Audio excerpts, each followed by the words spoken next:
L'exercice 2 concerne donc la propagation des ondes lumineuses et l'exercice sur 3 points. Je vais lire l'énoncé. Donc, un faisceau cylindrique de lumière blanche émis par une source X qui arrive perpendiculairement à la face d'un prisme P. Voilà, donc le prisme P, donc un faisceau de lumière blanche qui arrive sur la face perpendiculairement. Donc ici on a un angle droit, donc ça s'appelle incidence normale.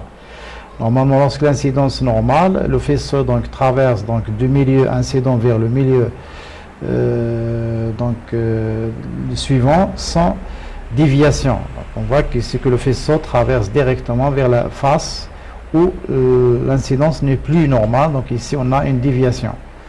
Donc ce faisceau-là arrive perpendiculairement à la surface du prisme P en vert. Figure 1. Le faisceau lumineux issu du prisme arrive sur un écran E.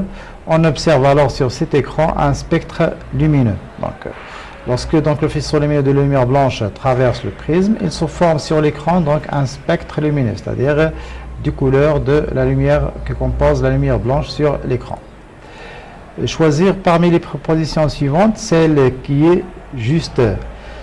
Donc, l'expérience précédente montre que la lumière blanche A est monochromatique, B n'est formé que de deux radiations différentes, C est polychromatique.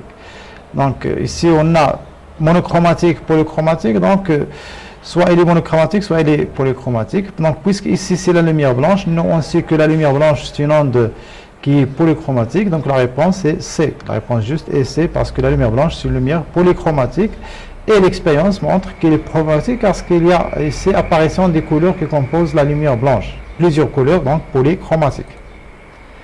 Deuxièmement, on éclaire le prisme P successivement par deux radiations lumineuses, l'une est rouge, l'autre est jaune. On a les données, la célérité de la lumière dans le vide, c'est égal 3 × 10⁻8 mètres par seconde pour les deux radiations. La longueur d'onde de la radiation rouge dans le prisme est lambda R égale à 474 nanomètres. Donc ici on spécifie que cette longueur de là est dans le prisme, parce que la longueur d'onde dépend du milieu. Si c'était dans l'air, on n'aura pas cette valeur-là. La fréquence de la radiation rouge est nu R, donc ici c'est nu, donc il faut faire attention, donc nu et V, donc ils se ressemblent en écriture. Donc nu rouge égale 3,91 10⁻14 Hz. Ici on n'a pas spécifié le milieu parce que la fréquence ne change pas, mais si la lumière change, ou bien les ondes électromagnétiques changent de milieu, la fréquence reste constante. C'est une caractéristique de la lumière monochromatique. Les longueurs d'onde de la radiation jaune sont lambda 0G qui est égal à 589 nanomètres dans le vide et lambda G égal à 355 nanomètres dans le prisme. Ici donc on a deux valeurs de lambda pour la même radiation jaune qui sont différentes parce que lambda dépend du milieu. Lambda dans le vide est différente de lambda dans le vert du prisme. Donc on va représenter ici les données d'une autre façon, donc un peu clair. Donc on va diviser l'écran en deux, donc ici un rectangle dans lequel donc on va représenter les caractéristiques des deux radiations dans l'air. Et c'est le prisme, donc ce triangle-là représente le prisme, et on va essayer de donner les caractéristiques des deux radiations dans le prisme. Donc pour la célérité, dans l'air on a C égale 3 × 10⁻8 mètres par seconde pour les deux radiations. Donc l'air n'est pas, la vitesse de propagation des ondes électromagnétiques dans l'air est la même, quelle que soit la couleur ou bien quelle que soit la fréquence de l'onde électromagnétique. Mais dans le verre du prisme, on aura V rouge, la vitesse de propagation de la radiation rouge, et V jaune, la vitesse de propagation de la radiation jaune. On va calculer à la dernière question ces deux vitesses et on va comparer. On va voir est-ce qu'on a comme l'air la même vitesse ou bien les vitesses seront différentes. La fréquence, on donne la fréquence de la radiation rouge dans le vide, lambda rouge, c'est 3,91 10⁻14 Hz. Dans la fréquence de la radiation jaune, elle est inconnue, n'est pas donnée. Mais dans le vert, on a la même fréquence de la radiation rouge, puisque la fréquence ne dépend pas du milieu de propagation. C'est une caractéristique de la lumière, donc de la milieu monochromatique. Et on n'a pas aussi la fréquence de la lumière de la radiation jaune dans le verre. Donc, puisque si on nous donne ici, on ne peut pas nous donner donc, soit dans l'air ou bien dans le verre du prisme, parce que ce sera la même. Alors, concernant les longueurs d'onde, pour les radiations rouges, on n'a pas la longueur d'onde de la radiation rouge dans l'air. Pour la radiation jaune, on a la valeur de la longueur d'onde de cette radiation-là dans l'air. Mais pour la radiation rouge, on a la valeur de lambda dans le prisme et on a la valeur de lambda de la radiation jaune dans le prisme. Donc les longueurs d'onde dans le prisme, ils sont donnés, les deux. Mais dans l'air, on ne connaît que la longueur d'onde de la radiation jaune. La question, c'est calculer la fréquence nu G de la radiation jaune. Donc, puisqu'on veut calculer la fréquence, on peut la calculer soit dans l'air, soit dans le verre du prisme, parce que la fréquence ne change pas, c'est la même. Donc, pour choisir la calculer dans l'air ou bien dans le prisme, on va voir les données. Donc, pour la calculer, on a besoin de la célérité, soit dans l'air, soit dans le verre. Or, ici, on n'a pas la valeur de VG dans l'air, donc on ne peut pas utiliser donc, la relation dans l'air. Donc, si on utilise donc la relation dans l'air, donc on va utiliser que C égale lambda 0 jaune, on a la valeur qui multiplie nu jaune. Nu jaune, c'est tel qu'on cherche. Alors, on tire nu jaune égale C sur lambda 0 jaune. Donc, C, c'est 3 10 à la puissance 8 mètres par seconde. Et lambda 0 jaune, c'est 589 nanomètres. Donc, 589 nanomètres, on convertit en mètres, ça sera 10 à la puissance moins 9 nanomètres. Et le résultat, c'est 5,093 10 à la puissance 14 Hertz, c'est normal, donc c'est juste parce qu'il est compris en 3,75 10 à la puissance 14 Hertz et 7,5 10 à la puissance 14 Hertz. C'est le domaine visible dans l'air. Parce que nu jaune, c'est nu 0 jaune, ça sera la même parce que donc la fréquence ne dépend pas du milieu. Deuxième question, calculer VR et VG, c'est-à-dire les vitesses de propagation des deux radiations de le prisme. Sachant que dans l'air, leur vitesse de propagation, ou bien la célérité, c'est 3 10 à la puissance mètre par seconde. Alors pour la radiation rouge, on connaît nu rouge, on connaît donc, on ne connaît pas lambda 0 rouge, mais on connaît lambda rouge. D'accord? Donc on va utiliser V rouge dans le prisme, égale lambda rouge dans le prisme, qui multiplie nu rouge. En nu rouge, soit dans le prisme, soit dans l'air, c'est la même. Donc le résultat donne, donc lambda rouge, voilà, donc c'est 474 nanomètres. On convertit en mètres, c'est 10 à la puissance 9, qui multiplie nu rouge, donc soit dans l'air ou bien dans le verre, c'est la même, donc 3,91 10 à la puissance 14 Hertz. Et le résultat dans 1,85 10 à la puissance 3 mètres par seconde, on voit qu'il est inférieur à la célérité C dans l'air. Pour la radiation jaune, on va utiliser une relation qui est semblable à la première. Donc, on va calculer V de la radiation jaune qui est égale à la longueur d'onde de la radiation jaune qui multiplie la fréquence de la radiation jaune. La longueur d'onde de la radiation jaune dans le prisme, c'est 355 nanomètres. La fréquence de radiation jaune, on vient de la calculer dans les questions précédentes. On remplace. Donc, ça donne 1,81 10 à la puissance 8 mètres par seconde. Pour calculer nu jaune, on peut utiliser une deuxième méthode. Puisqu'on a lambda 0 jaune et lambda jaune, on peut calculer l'indice de réfraction et après, on peut calculer la vitesse de propagation de le prisme. Parce que l'indice de réfraction pour la radiation jaune s'écrit lambda 0 jaune dans l'air sur lambda jaune dans le verre, qui est égal à la vitesse de propagation de la radiation jaune dans l'air sur la vitesse de propagation de la radiation jaune dans le verre du prisme. Donc, de cette relation-là, on tire que V jaune, la vitesse de propagation de la radiation jaune, égale lambda, la longueur d'onde de la radiation jaune, sur la longueur d'onde de la radiation jaune dans l'air, qui multiplie la vitesse de propagation dans l'air. Et ça donne 1,81 10 à la puissance 8 mètres par seconde. Question 2.3. Quelle propriété du prisme est mise en évidence par les résultats de la question 2.2? Donc, qu'est-ce qu'on a trouvé dans la question 2.2? On a calculé la VG et VR. On a trouvé deux valeurs qui sont différentes. 1,85, 1,81. Donc, c'est-à-dire que V rouge, la vitesse de propagation de la radiation rouge dans le prisme est différente de la vitesse de propagation de la radiation jaune dans le prisme, c'est-à-dire que la vitesse de propagation des radiations lumineuses dans le prisme dépend de la fréquence de la radiation.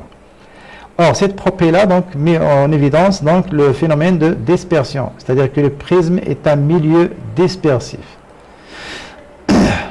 Troisièmement, donc on passe au phénomène de diffraction. Alors, on écrit avec une radiation laser ayant une longueur d'onde lambda, une fente fine horizontale de largeur A égale à 0,06 mm.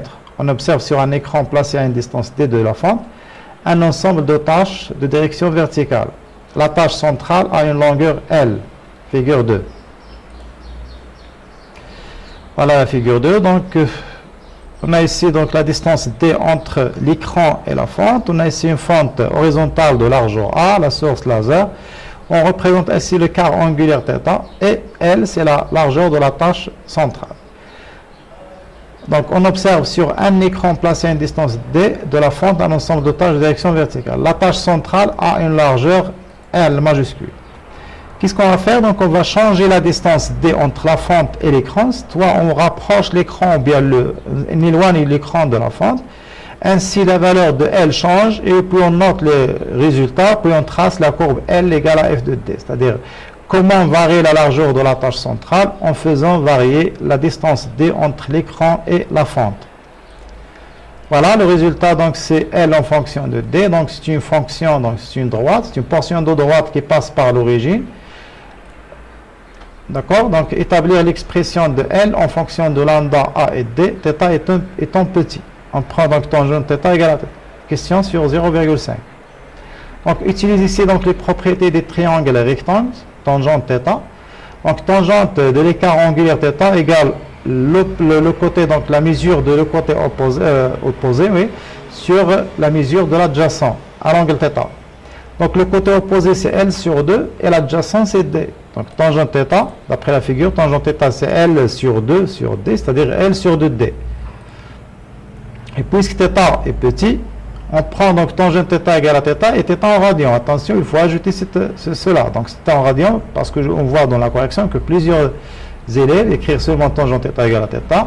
Mais cette relation n'est valable que si on prend θ en radian. Donc, on change, on remplace tangente θ par θ. Donc, on aura θ égale à L sur 2d. C'est l'équation numéro 1. On a aussi une autre expression de θ, ce qui vient de l'expérience. θ égale la longueur de laser utilisée, la longueur d'onde du laser utilisé sur la largeur de la fente. θ égale lambda sur A. Maintenant, en combinant les deux équations 1 et 2, c'est-à-dire en éliminant θ, on trouve L sur 2D. L sur 2D égale lambda sur A, c'est-à-dire que L égale 2D lambda sur A, c'est l'expression demandée. En exploitant la question suivante, en exploitant la courbe L égale f de d, démontrer que lambda égale à 600 nanomètres. La question sur 0,5. Point. On voit que L en fonction de d, donc c'est une fonction linéaire. Dans l'équation, on peut l'écrire 4d, L égale à k fois d. On n'a pas l'ordonnée à l'origine, c'est 0. Donc, k représente le coefficient directeur de cette droite-là, ou bien de cette portion de droite, ou bien c'est la pente.